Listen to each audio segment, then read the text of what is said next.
Caríssimos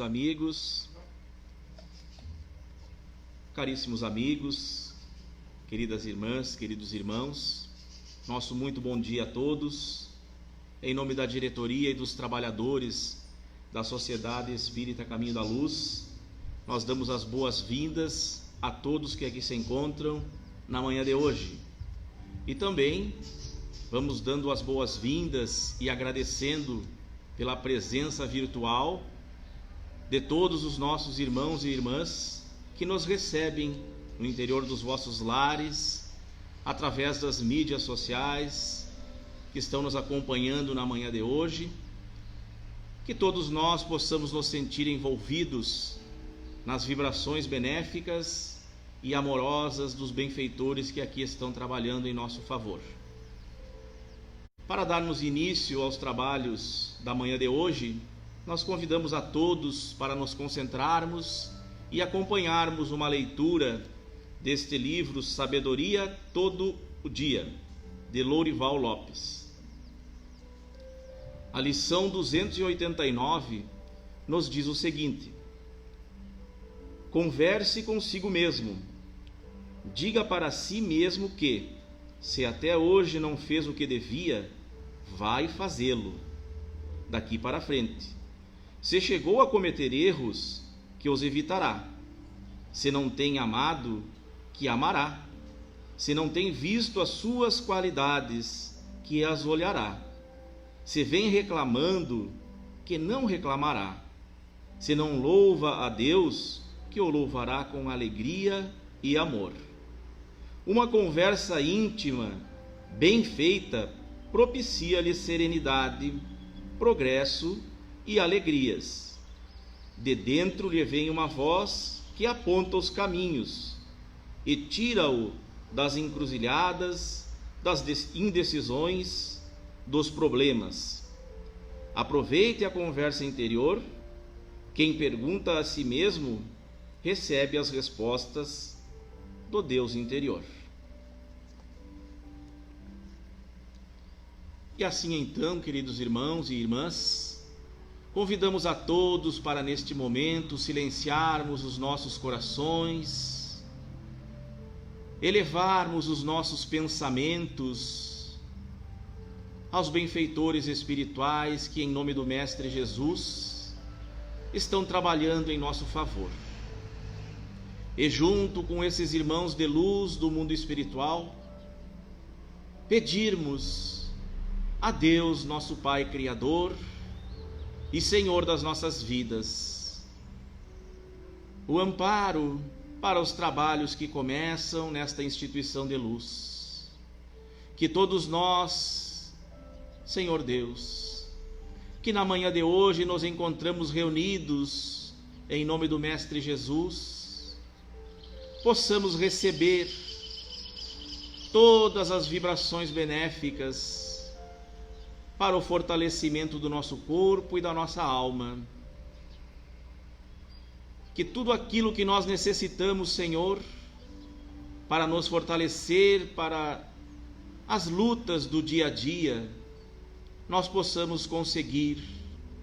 Que os benfeitores espirituais que aqui estão trabalhando encontrem nos nossos corações o terreno apropriado para lançarem as sementeiras de luz e de paz que a doutrina espírita e o Evangelho de nosso Senhor Jesus Cristo nos proporciona. Que a tua paz, amigo Jesus, esteja em nossos corações. Que assim seja. E assim sendo então, queridos irmãos e irmãs, nós com muita alegria no coração convidamos o nosso irmão Jorge, o Jorginho, para fazer a palestra da manhã de hoje, desejando a ele um bom trabalho.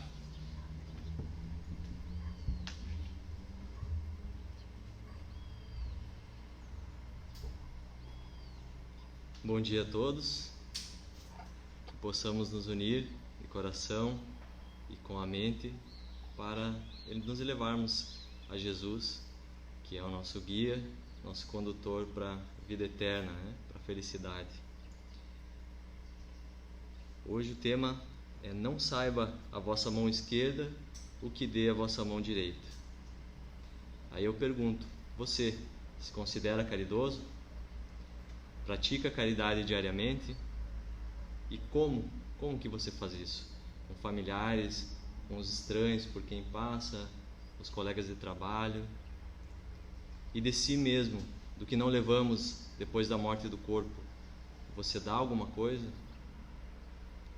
Eu confesso que perguntando para mim mesmo, eu fico até um pouco envergonhado. Não saiba a vossa mão esquerda o que dê a vossa mão direita. Já traz em si uma recomendação de doar e de favorecer as outras pessoas de maneira discreta, como a gente vai ver adiante. Mas quem de nós que cumpre esse dever razoavelmente? Essa conhecida frase está registrada pelo apóstolo evangelista Mateus no capítulo 6 e é uma recomendação bastante incisiva do Mestre Jesus para todos que são banhados pela luz do Evangelho. Na narrativa de Mateus, essa frase fora pronunciada durante o Sermão do Monte, aquele discurso onde foram entabulados os princípios divinos para a vida eterna. Após o Mestre conclamar aquele povo a ouvir as suas bem-aventuranças do reino, onde ele consagra o triunfo sobre as batalhas terrestres através do amor, da fé, da superação, ele faz outras advertências, outras recomendações. Ele recomenda que os seus discípulos espalhem os seus ensinamentos através das próprias obras. Afirma que a lei divina, a qual ele veio dar continuidade depois da lei que Moisés revelou através dos 10 mandamentos, que essa lei ela se cumprirá até o último traço, até o último detalhe. Em seguida, ele nos mostra como a lei divina verdadeira ela ultrapassa o nosso entendimento, quando ele diz que desde o mau pensamento nós podemos estar errando, não é só com a prática do ato. Quando ele fala que nós não devemos amar só o próximo, só aqueles a quem são mais afins da nossa vida, mas até os nossos inimigos.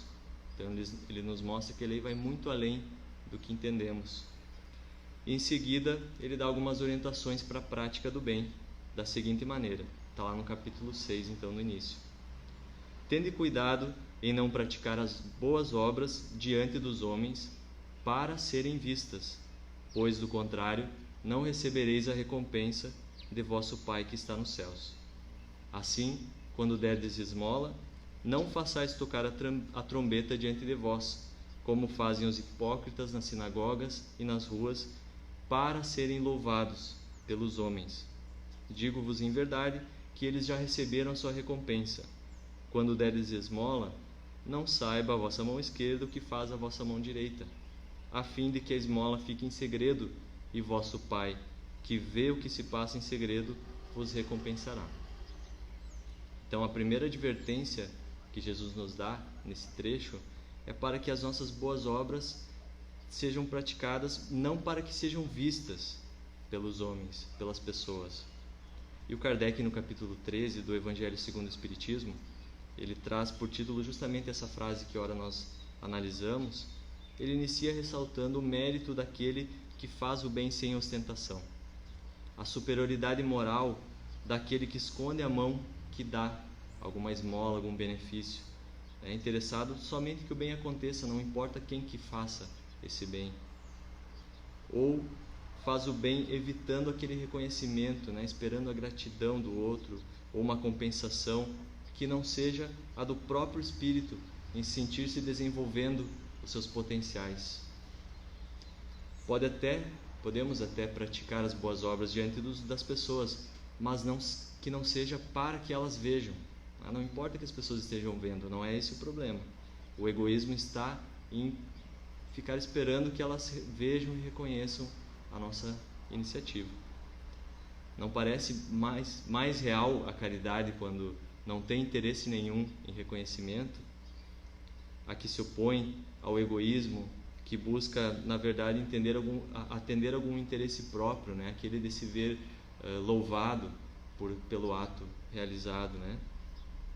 E no elemento seguinte, então, Jesus adverte que quando dermos esmola, Não façamos tocar a trombeta diante de nós. Isso significaria dizer fazer um alarde sobre aquele bem que foi praticado, fazer indiscretamente, né, evidenciando o bem para atrair atenção, né, ou, como ele diz, para sermos louvados pelos homens. Então, dar esmolas, sim, mas não para ser exaltado, né, para exaltar o nosso orgulho. Por isso que sempre nos faz querer ser supervalorizados, esse orgulho que fica ali atiçando algumas atitudes infelizes da nossa parte. E Kardec chama atenção também para os que auxiliam na esperança de serem elogiados, revelando que eles confiam mais na opinião dos homens do que na aprovação de Deus, que não precisa de informação de ninguém para ver o que nós estamos fazendo, né? Ou pior ainda, aquele que finge, que esconde, que faz escondido aquela boa ação e deixa algum vestígio ali para que seja descoberto e seja reconhecido pelos outros. Então, se alardeando o bem que praticamos, nós já não recebemos a recompensa divina, imagina expondo aquele que precisa da nossa boa ação diante das outras pessoas, né? Aquele a quem demos uma ajuda moral, às vezes, que está em sofrimento e que nós acabamos expondo o seu problema. Além de não sermos recompensados nem pelos que souberem do fato, aqueles que fazemos saber que praticamos o bem, porque eles vão nos ver como egoístas, como orgulhosos, na verdade, nós também vamos provocar a antipatia do beneficiado, que poderia se tornar alguém grato pelo que fizemos e nos abençoar pela mão estendida, tornando-se um amigo para além dessa vida. O orgulho, ele macula o ato, tornando-o odioso até para aquele que o recebe e desequilibrando o espírito mais ainda desse ser orgulhoso. Imagine só alguém que chega e te ajuda num problema delicado da tua vida e sai contando para todo mundo. Ou, por outro lado, que alegria receber um amparo num momento difícil de alguém livre de orgulho, de quem você sente a compaixão, o respeito pelo teu problema. Onde há egoísmo e orgulho, não pode haver a real caridade, nem compreensão, pois se pensarmos bem, tudo é de Deus e nada podemos doar que não seja concedido e sob a permissão dele. Então, nem a nossa própria vida nós podemos garantir, nem o que irá acontecer aos nossos bens materiais, a nossa saúde de amanhã. Deus é que nos concede tantos poderes espirituais e físicos, inclusive, e mesmo que os decidimos aplicar da melhor forma, deveremos sempre gratidão a Deus, porque vem dele qualquer coisa que possamos fazer, até a oportunidade de ajudar alguém. É ele que nos coloca o necessitado à nossa frente e nos faz ver aquela necessidade. Então nos questionamos de que forma que podemos praticar a caridade, porque a caridade ela está mais na forma, né, do que no próprio bem feito. Porque doar um alimento menosprezando a dificuldade daquele que precisa não nos parece caridade. Assim como muitos doam muitos bens, mas não podem doar muitos bens, na verdade, mas eles podem doar coragem, podem doar esperança, não ter o bem material, mas ter sempre algo para doar. E outros que doam muito dinheiro, mas não conseguem entregar sem aquela arrogância, né? Sem olhar de cima o outro. E por que a gente deve ser caridoso? Porque aí traz uma ideia que parece conflituosa até. Se a prática da caridade traz uma recompensa, a felicidade futura, a perfeição que a gente almeja, né? Todos nós queremos a felicidade, mas ela só pode ser praticada com abnegação, fazendo o bem pelo bem, sem esperar recompensa. Então, por que ser caridosos? E como ser caridosos? Fazendo o que, né? Na prática, para quem nós podemos ser caridosos? Quanto a essa questão, no capítulo 15, onde o Kardec trata do Evangelho segundo o Espiritismo, onde o Kardec trata da caridade, ele inicia com aquela passagem de Mateus, chamada O Último Julgamento, onde Jesus afirma que retornará e separar os justos à direita, ele fala, e os demais à esquerda. E quando ele profere aquela famosa frase: porquanto tive fome e me destes de comer, tive sede e me destes de beber, careci de teto e me hospedastes, estive nu e me vestistes, achei-me doente e me visitastes, estive preso e me fostes ver. Aí os justos perguntam quando que fizemos isso ao Senhor, os da esquerda perguntam quando que o viram naquelas condições e não atenderam. E o Senhor explica que todas as vezes que fazemos ou deixamos de fazer o bem a um desses mais pequenos, ele usa essa expressão, dizendo que podemos entender como os que carecem, em algum sentido, que estão vulneráveis, que precisam do apoio. Então, quando fazemos ou deixamos de fazer algo a essas pessoas, é a Ele que fazemos ou deixamos de fazer. Não faltam corações necessitados de algo que a gente possa doar, mas é preciso um esforço grande para desacomodar, olhar a vida futura e entender como a ação de agora pode impactar na vida futura, tornando-a feliz ou mais complicada do que agora. O Cristo veio nos preparar para essa vida futura, alertando-nos para a caridade e a humildade. Alguém pode dizer, mas Jesus viveu há mais de 2000 anos, era outra sociedade, sem globalização, não tinha redes sociais para haver tanta briga, né, de desconhecidos. Era um outro mundo. Seus ensinos têm muitos elementos culturais próprios para aquele local, para aquela época, expressões e quadros daquele povo, né, agricultura, aquela relação com a religião tão íntima, né? Mas devemos considerar também que justamente esses 2000 anos de história humana pesam, comprovam o que Jesus disse. São 2 milênios em que a sua mensagem, que ele escreveu na verdade com a própria vida, vem reerguendo o espírito humano, elevando e até santificando muitos que conseguem abraçar e vivenciar essa mensagem. Além de que não cessamos de extrair mais e mais conhecimentos daquelas palavras, quando não interpretadas ao pé da letra, né? Quando retiramos o espírito da letra, revelando nas palavras e ações tomadas por Jesus símbolos riquíssimos em significados, que os mais sábios têm conseguido encontrar nos textos e na vivência exemplificada por Jesus.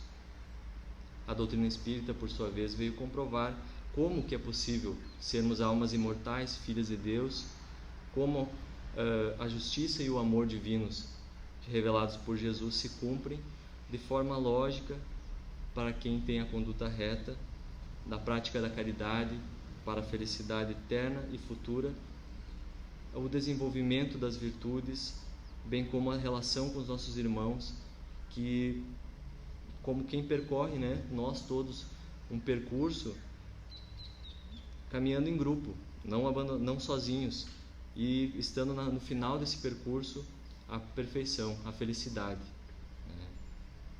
Os Espíritos certificaram a autoridade de Jesus na questão 625 do Livro dos Espíritos, revelando ser Ele o tipo mais perfeito que Deus tem nos oferecido para servir de guia e de modelo.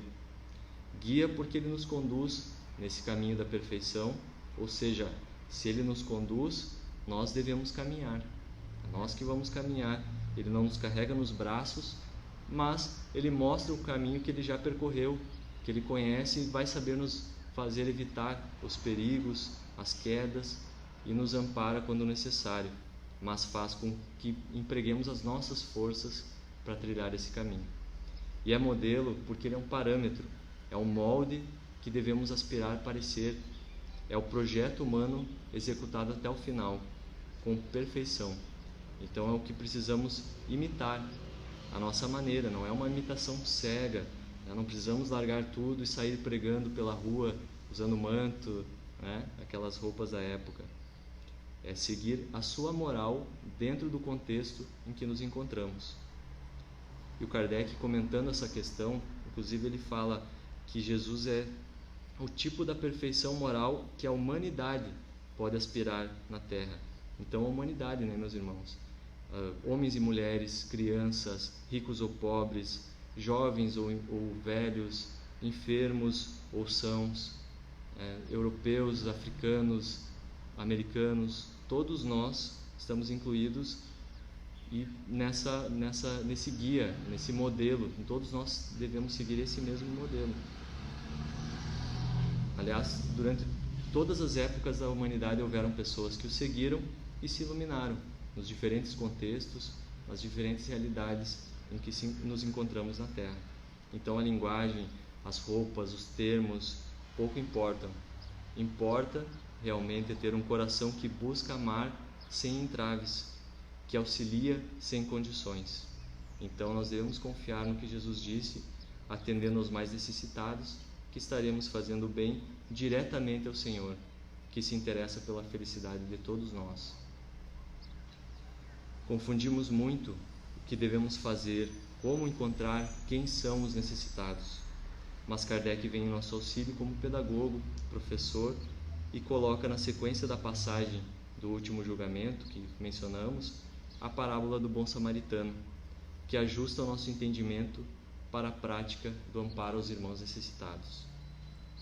Essa também conhecida parábola nos conta que um doutor da lei, tentando embaraçar Jesus entre falar de acordo com a lei de Moisés e não desagradar o povo que já se sentia punido por Deus na miséria em que se encontrava, então ele pergunta a Jesus: o que fazer para possuir a vida eterna? Ao que Jesus responde: que é o que está escrito na lei? Que é o que lês nela? Revelando que a letra da lei, ela precisa ser interpretada, precisa ser trazida para a nossa realidade. E o doutor responde com o texto da lei, com a letra, talvez revelando que ele não tivesse prática em colocar ela na sua realidade, dizendo: amarás o Senhor teu Deus de todo o coração, de toda a tua alma, com todas as tuas forças e de todo o teu espírito, e a teu próximo como a ti mesmo.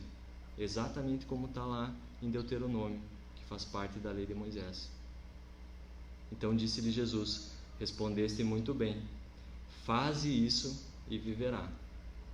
Então, como se dissesse para nós: parabéns por saber ler, agora coloque em prática, né? Parece que é quase um golpe no nosso coração, né? Você sabe que tem que amar o próximo, então vai lá e ame, né? Nos falta isso às vezes. E o doutor da lei, por entender que o próximo eram somente os seus familiares, os seus correligionários, quem pensava como ele, querendo parecer que já cumpria o mandamento, e talvez para fazer Jesus reconhecer isso diante das pessoas, ele pergunta então: quem é o meu próximo?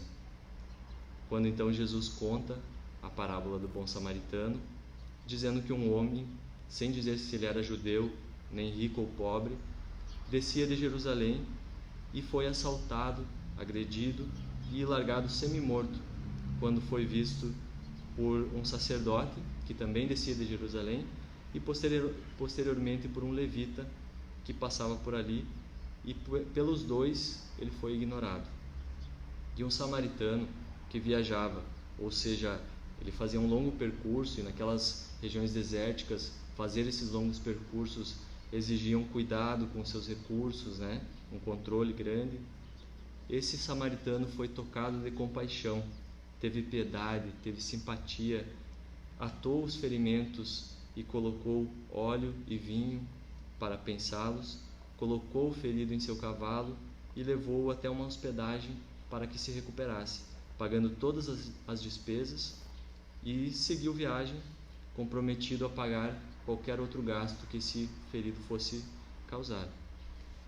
Os samaritanos, naquela época, eles eram muito mal vistos, eram tidos como deturpadores dessa lei de Moisés, como gentios ou pagãos, que chamavam, né? O que significa que eram considerados descrentes, impiedosos, infiéis a Deus. Então, a ajuda a caridade que foi praticada ali, ela veio de quem menos se esperava que fizesse alguma coisa. Mas Jesus também mencionou o levita e o sacerdote, porque justamente essas duas figuras. O levita, ele era um servidor do templo, ou seja, ele queria servir queria servir a Deus através dos rituais religiosos que praticava, buscando aproximar-se de Deus, fazer a sua vontade. E sendo alguém que entregava sua vida às atividades do templo, ele estava passando por aquele caminho, provavelmente por alguma tarefa desse serviço para Deus. E como nós, que muitas vezes no dia a dia, apressados com o trabalho, com as atividades de casa, né? Ou às vezes vindo para a palestra na casa espírita, em algum outro templo religioso, um estudo religioso, nós estamos buscando também essa identificação com Deus, com o que é do bem, e podemos às vezes perder oportunidades de nos integrarmos realmente ao bem se não olharmos as dores à nossa volta, né? Eu tenho aquele meu compromisso, eu vou reto lá e não olho para o lado mesmo que alguém tiver caído. Então, será que é isso realmente essa forma de nos aproximarmos de Deus? O sacerdote era um conhecedor profundo da lei divina. E se ele descia de Jerusalém, ele vinha do templo. Ele estava lá no templo e teria cumprido os rituais religiosos, né? Aqueles símbolos todos da cultura judaica, e talvez por se apegar só à lei, né? E não ao que a prática que esses rituais indicavam, ele sentia-se justificado, sentia-se quites com Deus. Então não se importou com aquele problema do assaltado que estava ali caído. E é interessante refletir que a lei mosaica naquela época restringia qualquer contato com sangue ou com uma aproximação com os gentios, né, os pagãos que eles chamavam, e aquele homem estando seminu não indicava se era judeu ou não. Então era esperado que esse sacerdote respeitasse essas restrições. Mas aí pensamos, nós, o quanto temos nos omitido por agir conforme é o aceito como correto na nossa sociedade. Quem de nós pode dizer que já foi a um presídio visitar os irmãos que lá estão sem ter um parente, sem ter um amigo lá para visitar? Da minha parte, eu tenho que admitir que não, apesar de conhecer pessoas que fazem isso, e é um trabalho muito importante. Mas fica a pergunta: será que temos feito tudo o que podíamos? Temos amado a Deus com todo o coração, toda a alma, a força e a nossa mente? E amado ao próximo como a nós mesmos? Ou estamos muito ocupados cumprindo com os nossos deveres, fazendo aquilo que é certo, né? E o samaritano, por sua vez, que era julgado um infrator da lei divina, era de quem menos se esperava. E ele coloca os seus recursos materiais, o seu tempo, os seus esforços para cuidar daquele ferido como cuidaria de si mesmo. Faz tudo o que podia e segue o seu caminho sem exigir ver a recuperação dele, porque eu intercedi, eu quero ver ele se recuperar. Não, sem exigir nada de Deus. Os frutos são sempre do Senhor. Ninguém ali havia para aplaudi-lo ou para reconhecer o seu ato. Será que não deveríamos agir dessa forma? Cuidar para que façamos tudo o que pudermos pelos que cruzam nosso caminho, mesmo que ninguém veja ou fique sabendo. Não fazer somente o que se espera de nós, não somente por aqueles a quem se espera que ajudemos, e compreendamos por caminho a vida como um todo, que de várias formas nos apresenta pessoas que nos inspiram compaixão. E o curioso é que no final Jesus pergunta a esse doutor da lei, retorna com uma outra pergunta: qual desses três te parece ter sido o próximo daquele que caíra em poder dos ladrões? Ou seja, ele inverte a pergunta, né? Não é quem é meu próximo para que eu ajude ele, e sim quem de nós se faz próximo de quem necessita de auxílio. É importante ressaltar que essa proximidade não é física, não é geográfica, mas é uma proximidade de identificação com o atendimento daquela necessidade. É a compaixão, a piedade pelo próximo. O samaritano passou na mesma distância que o levita e o sacerdote passaram daquele senhor que fora assaltado. Mas o samaritano estava identificado com a necessidade, estava mais próximo de coração, mais identificado com a vontade de Deus para aquele irmão do que o próprio sacerdote do templo, conhecido por servir a Deus, servir ao Senhor.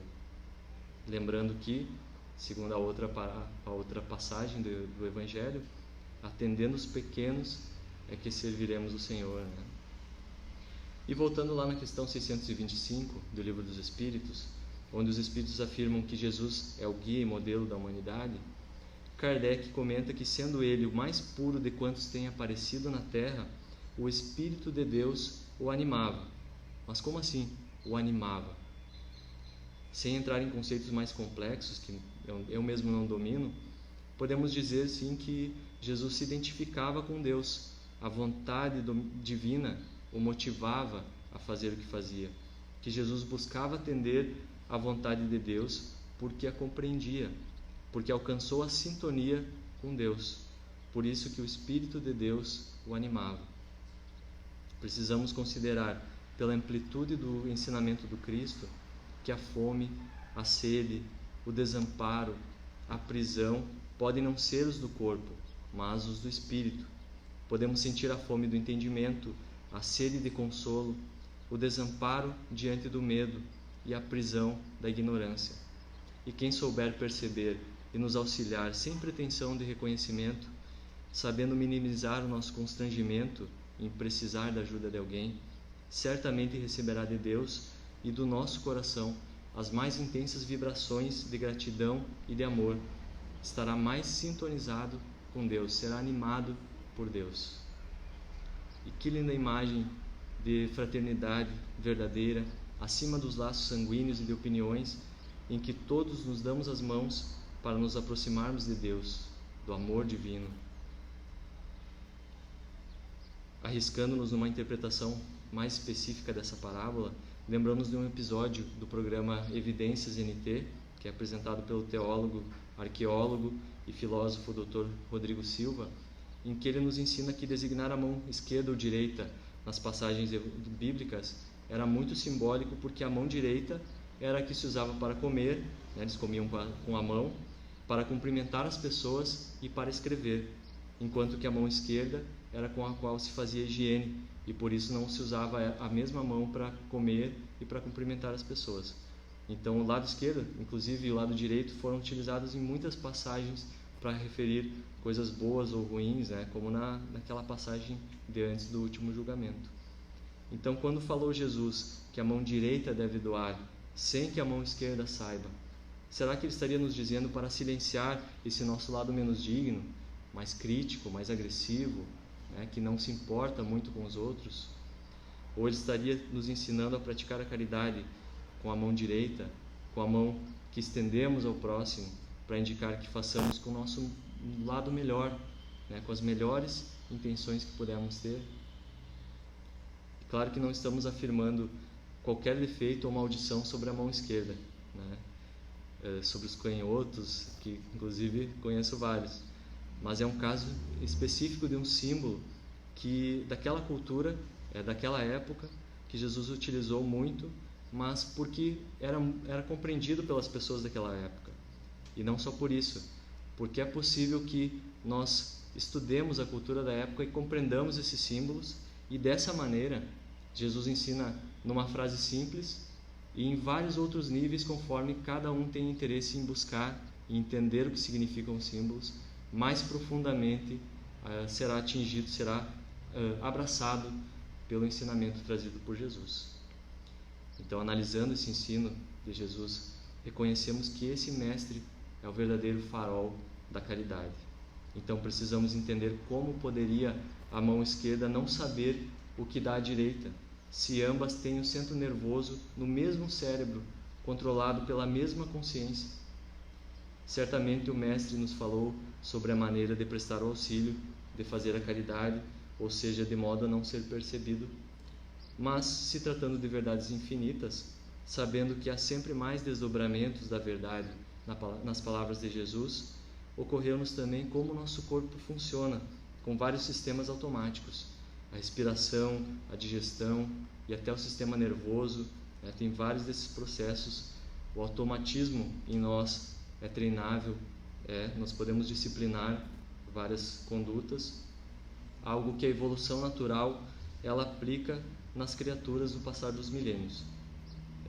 Se escolhermos, por exemplo, hoje, a partir de hoje, levantar todos os dias com o pé direito, no sentido literal, tocando o pé do lado direito no chão antes de tocarmos o esquerdo, e repetirmos esse processo todos os dias em algumas semanas não vamos nem pensar mais e vamos levantar sempre com o pé direito. Será automático. E se escolhermos levantar com o pé direito, no sentido figurado, decidindo todos os dias dar bom dia, sorrindo para todas as pessoas que virmos, provavelmente em poucas semanas faremos isso automaticamente. Não dará mais trabalho lembrar que tem que fazer isso e não gastará mais energia, não será um incômodo, não será estranho fazer. Então, fazer o bem a ponto de a mão esquerda não saber o que dá a direita, ou seja, nem se dar conta, nem impressionar o cérebro, nem notarmos o ato de doar, de estender a mão, de fazer o bem, parece que é um automatismo de quem se educou até um estado em que o bem perpassa por si, flui ao natural, de tanto praticar o bem com essa discrição, sem permitir que o seu lado menos digno filtre a caridade com seus preconceitos. Então, o hábito de fazer o bem dará mais intenso ritmo à caminhada do autoaperfeiçoamento, né? Antecipará a recompensa. Irmãos, Kardec, ainda nesse capítulo 13 do Evangelho segundo o Espiritismo, ele trata de bastante assuntos bem pontuais, assim, ideias muito interessantes de serem buscadas, mas eu vou destacar só mais duas ideias aqui, em que duas mensagens assinadas, uma pelo Espírito Familiar, que afirma que todo sofredor é vosso irmão e tem direito à vossa caridade.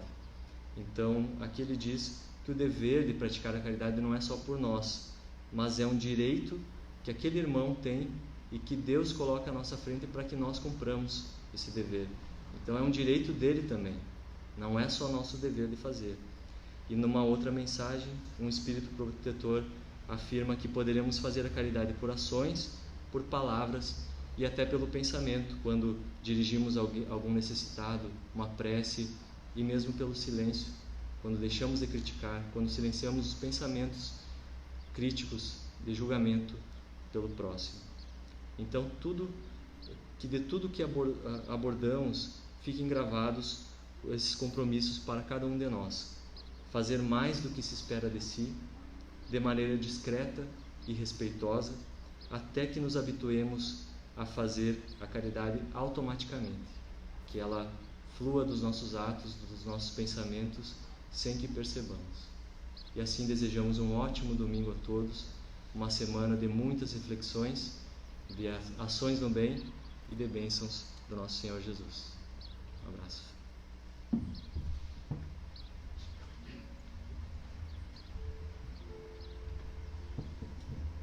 Queridos irmãos, então ficam as nossas palavras de agradecimento ao nosso irmão Jorginho, pelas reflexões oportunas que muito nos esclareceram na manhã de hoje sobre o tema abordado. Lembramos a todos que agora nós vamos fazer a prece de encerramento e que neste momento estará acontecendo o trabalho de passe espiritual. Nesses tempos que estamos vivendo, todos os cuidados do distanciamento social, pelo Covid-19, que estamos ainda lidando com essa situação, estaremos com o trabalho de passes espirituais, mas que é tão efetivo e oportuno quanto o passe misto que ocorre na Câmara de Passes. Os nossos irmãos que nos acompanham também pelas mídias sociais, neste momento o passe espiritual também se irradia até os vossos lares. Coloquem-se em concentração e em condições de receptividade, que estarão recebendo todas as vibrações necessárias para o seu fortalecimento. Vamos orar então para agradecer a Deus e encerrarmos os trabalhos, meus amigos.